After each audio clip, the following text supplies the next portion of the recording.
BR Masud ব্লগের medical ভিসায় আপনাদের সকলকে স্বাগত জানাচ্ছি। বন্ধুরা, আজকে আলোচনা করব ভারতের মেডিকেল ভিসার সর্বশেষ আপডেট নিয়ে। তো ভিডিওটা শুরু থেকে শেষ পর্যন্ত দেখতে থাকুন। আপনাদেরকে জানিয়ে দেব এই মুহূর্তে কি আপডেট আছে এবং জানাবো একটি ব্যতিক্রমী ঘটনা। তো বন্ধুরা, প্রথমেই বলে নেই যে মেডিকেল ভিসায় গেল কয়েকদিন যাবৎ যে পরিমাণে স্লটের একটা জট দেখা দিয়েছিল, অর্থাৎ লাস্ট 3 সপ্তাহ যাবৎ একদম স্লট পাওয়া যাচ্ছিল না, কিন্তু এখন হঠাৎ করেই স্লট প্রায় দ্বিগুণ হয়ে গেছে। অর্থাৎ ভারতের মেডিকেল ভিসায় এখন প্রচুর স্লট পাওয়া যাচ্ছে, যদিও বা সেটা চাহিদার তুলনায় অনেক কম। তো এই স্লটগুলো পাওয়ার জন্য অবশ্যই আপনাদেরকে মানে এক কথায় যেই সময়টাতে ভারতীয় হাইকমিশন থেকে স্লট ছাড়া হচ্ছে সেই সময়টা আপনাকে একদম পাখির চোখ করে দৃষ্টি রাখতে হবে। তা না হলে হয়তো বা আপনাকে কোনো এজেন্সি বা অসাধু মানুষের কাছ থেকে স্লট কিনতে হচ্ছে। এটা হচ্ছে সবচেয়ে বড় দুঃখের বিষয়। এখন আসুন আমরা জেনে নেই কী কী আপডেট আছে। প্রথম আপডেট তো সেটা বলেই দিলাম, 1 নাম্বার কথাই হচ্ছে আগের থেকে স্লট অনেক বেড়েছে। যারা বেশ কিছুদিন যাবৎ স্লট পাচ্ছিলেন না তারা হয়তো বা এখন কিছুটা স্বস্তিতে, অনেকটা ইজিতে আগের থেকে স্লট পাবেন, এটা স্বাভাবিক।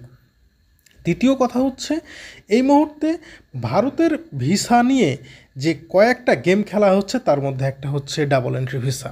ডাবল এন্ট্রি ভিসা এখন না পেয়ে, অর্থাৎ ডাবল এন্ট্রি ভিসা তো বলতে গেলে ভারত দিচ্ছেই না, যেটা দিচ্ছে সেটা হচ্ছে শুভঙ্করের ফাঁকি।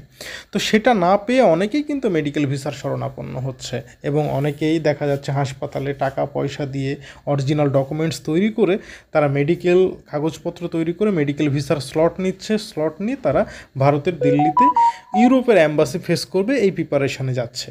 তো এই মতো একটা ঘটনা ঘটেছে গেল 3 দিন আগে। তিনি যমুনা ফিউচার পার্কে ফর্ম জমা দিতে গিয়েছিলেন, অর্থাৎ ফাইল সাবমিট করতে গিয়েছিলেন, এবং সাথে তিনি অ্যাটেন্ডেন্সকেও নিয়ে গিয়েছিলেন। এবং তার যিনি অ্যাটেন্ডেন্স ছিল তিনি ছিলেন তারই আত্মীয় এবং তিনিও কিন্তু ওই একই কাজে ভারতে যাচ্ছিলেন। তবে সর্বশেষ যে ঘটনাটা ঘটে সেখানে কিন্তু তাকে প্রশ্নবাণে জর্জরিত করা হয়, কী অসুখ, কী ওষুধ খাচ্ছেন, ওষুধের নাম বলেন, ইত্যাদি ইত্যাদি। অনেকটা সে ভ্যাবাচাকা খেয়ে যায়। আর প্রকৃতপক্ষে তো সে রুগী ছিল না, এবং তার বডি ল্যাঙ্গুয়েজেও যে তিনি রুগী তেমন কোনো সংকেত ছিল না, যার কারণে তাকে রীতিমতো অপমান করে সেখান থেকে বের করা দেওয়া হয় এবং পাসপোর্টে কিন্তু ব্ল্যাক সিল পড়ে গেছে তার। সুতরাং এখান থেকে স্পষ্ট বোঝা যাচ্ছে যে আমরা যারা রুগী নই তারা যেন প্রতারণা করে এই ধরনের স্লট না নেই। আবার এমনও ঘটনা ঘটছে যে ইমিগ্রেশনের সময়ও কিন্তু ফেরত পাঠিয়ে দেওয়া হচ্ছে, রীতিমতো অ্যাপ্লাইড সিল মেরে দেওয়া হচ্ছে 4 বছর বা 5 বছরের জন্য। তো এই সমস্ত বিষয়গুলো কিন্তু আমাদেরকে অবশ্যই খেয়াল রাখতে হবে, তা না হলে কিন্তু আমরা সবাই বিপদে পড়ে যাব। আর যারা রুগী আছেন তাদের জন্য তো কোনো সমস্যা নেই, তবে রুগীদেরকেও কিন্তু শুধুমাত্র এই সমস্ত কিছু অসাধু লোকের জন্য নানা রকম জিজ্ঞাসাবাদের শিকার হতে হচ্ছে। তো আপনাদেরকে আবারও বলছি, এই মুহূর্তে কিন্তু খুব কড়াকড়ি চলতেছে, বিশেষ করে আপনি রুগী কিনা এই বিষয়টা যাচাই বাছাই। ঠিক আছে, আপনি বা আপনার সাথে যে অ্যাটেন্ডেন্ট যাচ্ছে প্রত্যেককে কিন্তু এই বিষয়ে খুব চেক আপ করা হচ্ছে।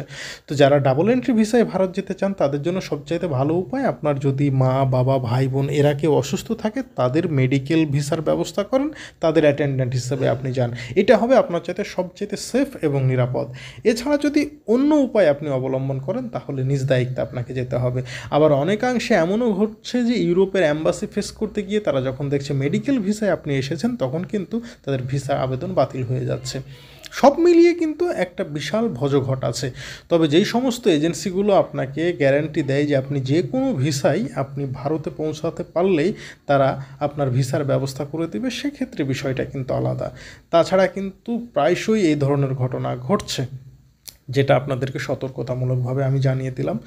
তো আপনারা অবশ্যই ভিসা গ্রহণের বিষয়ে সতর্ক থাকবেন, বিশেষ করে যারা ডাবল এন্ট্রি ভিসায় মানে মেডিকেল ভিসা নিয়ে যাচ্ছেন তারা কিন্তু খুব বেশি সতর্ক থাকবেন। আপনারা বাসে, ঘাটে, ট্রেনে, লঞ্চে, মানে ভারতে প্লেনে যেখানে যান না কেন আপনারা সব জায়গায় মানে কি বলবো, এক কথায় আপনারা কিন্তু হ্যারাসমেন্টের শিকার হবেন, এতে কোনো সন্দেহ নাই। সুতরাং মেডিকেল ভিসায় খুব সাবধানের সঙ্গে ভারত ভ্রমণ করুন। সকলকে ধন্যবাদ। আসসালামু আলাইকুম ওয়া রাহমাতুল্লাহ।